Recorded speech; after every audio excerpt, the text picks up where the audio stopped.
Hello everyone, welcome back to my YouTube channel learn with fun. आज हम करेंगे 10th class की history का chapter 3 the making of a global world के MCQs. चलिए शुरू करते हैं। हमारा फर्स्ट क्वेश्चन है, who adopted the concept of assembly line to manufacture automobiles. ये पूछा गया है कि जो असेंबली लाइन का मेथड था वो किसने अपनाया था। तो इसका हमारा आंसर क्या होगा? Option B, Henry Ford. चलिए नेक्स्ट क्वेश्चन देखते हैं। Name the place and the year of the United Nation Monetary and Financial Conference. ये पूछा गया है कि उस जगह और उस ईयर का नाम बताओ जहां पर United Nation Monetary and Financial conference हुई थी। देखो, ये जो United Nation Monetary and Financial conference यानी कि UNMFC, ठीक है, इसी को क्या बोला गया है? Bretton Wood conference. Bretton Woods conference का ये दूसरा नाम क्या है? United Nation Monetary and Financial Conference. ठीक है, नेक्स्ट क्वेश्चन देखते हैं।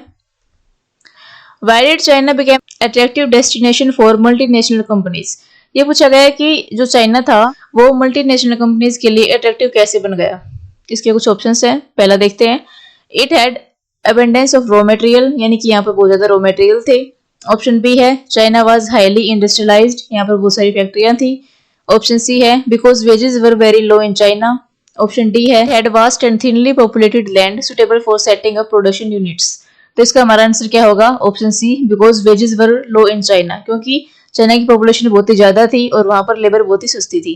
ठीक है, ये सारी कंपनीज चाइना की तरफ अट्रैक्टिव हो गई। चलिए नेक्स्ट क्वेश्चन देखते हैं।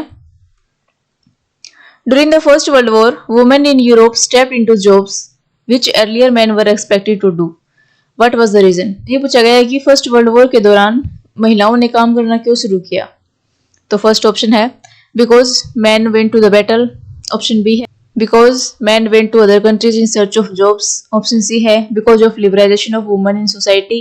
एंड ऑप्शन डी है because man folk decided to take charge of household works. तो इसका हमारा आंसर क्या होगा? ऑप्शन ए, यानी कि जितने भी मेल थे उनको आर्मी में भर्ती किया जाने लगा था और महिलाओं को अपना घर चलाने के लिए फैक्ट्रीज में काम करना पड़ा। In which country did the great depression start? ये पूछा गया है कि जो ग्रेट डिप्रेशन आया था वो कौन सी कंट्री से स्टार्ट हुआ। ऑप्शन ए है ब्रिटेन 1929, ऑप्शन बी है फ्रांस 1930, ऑप्शन सी है USA 1929, ऑप्शन डी है जर्मनी 1929। तो इसका हमारा आंसर क्या होगा? ऑप्शन सी, USA, यानी कि USA से शुरुआत हुई थी। कब हुई थी? 1929 में। चलिए नेक्स्ट क्वेश्चन देखते हैं। What is mean by making of the global world? ये पूछा गया कि ग्लोबल वर्ल्ड से क्या मतलब है।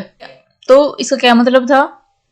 Option B, involvement of trade, यानी कि एक कंट्री से दूसरी कंट्री में ट्रेड हो उसके, of migration, of people in search of work, the movement of capital between different countries, political and social involvement. तो इसका आंसर क्या होगा हमारा? Option B.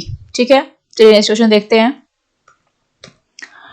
What is meant by the silk route? ये पूछा गया है कि सिल्क रूट क्या था। तो ये तो हम अच्छे से पढ़ चुके हैं। तो इसका आंसर क्या होगा हमारा? Option A. What exchange did Europe return to Asia in the form of trade? ये पूछा गया है कि एशिया को रिटर्न में क्या मिलता था, क्योंकि एशिया से किस चीज का ट्रेड किया जाता था?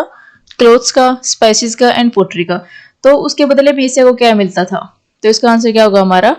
गोल्ड एंड सिल्वर, यानी कि यूरोप से एशिया में गोल्ड और सिल्वर जाता था। चलिए नेक्स्ट क्वेश्चन देखते हैं।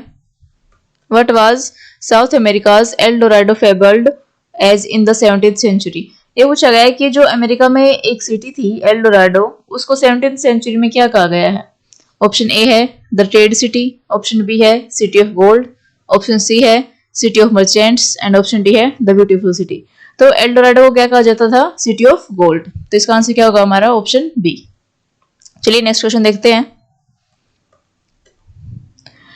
What were the common laws about in Britain in the late 18th century? ये पूछा गया है कि जो कॉमन लॉ था वो क्या था। तो हमारा आंसर क्या होगा इसका? Restrictions made on import of corn। ठीक है, चलिए नेक्स्ट क्वेश्चन देखते हैं। In the mid 19th century, which countries became involved in food production to meet the British demand? देखो, हमने पढ़ा था कि ब्रिटिश की डिमांड को पूरा करने के लिए अदर कंट्रीज भी फूड का प्रोडक्शन करना शुरू कर देती हैं। तो इसका आंसर क्या होगा हमारा? कौन सी कंट्रीज थी? Option C, Eastern Europe, Russia, America and Australia. इन लोगों ने फूड प्रोडक्शन करना शुरू कर दिया था ब्रिटेन की डिमांड को पूरा करने के लिए। चलिए नेक्स्ट क्वेश्चन देखते हैं। Why were the Europeans attracted to Africa? ये पूछा गया है कि यूरोपियंस अफ्रीका की तरफ क्यों अट्रैक्ट हुए। क्यों अट्रैक्ट हुए थे? क्योंकि वहां पर बहुत सारे रिसोर्सेज थे। और मिनरल्स भी थे। तो हमारा आंसर क्या होगा? Option A, due to its vast resources of land and minerals. चलिए नेक्स्ट क्वेश्चन देखते हैं। What is indentured labour? ये पूछा गया कि इंडेंजर्ड लेबर क्या होता है। तो इंडेंजर्ड लेबर से मतलब है कि वर्कर्स को कुछ स्पेसिफिक टाइम के लिए हायर किया जाता था, वो भी काम करने के लिए। ठीक है, तो आंसर क्या होगा? Option D. चलिए नेक्स्ट क्वेश्चन देखते हैं। Who was a well-known pioneer of mass production in the US at the first time? ये पूछा गया कि pioneer of mass किसको कहा गया? तो ये तो हम पढ़ चुके हैं। इसका आंसर क्या होगा हमारा?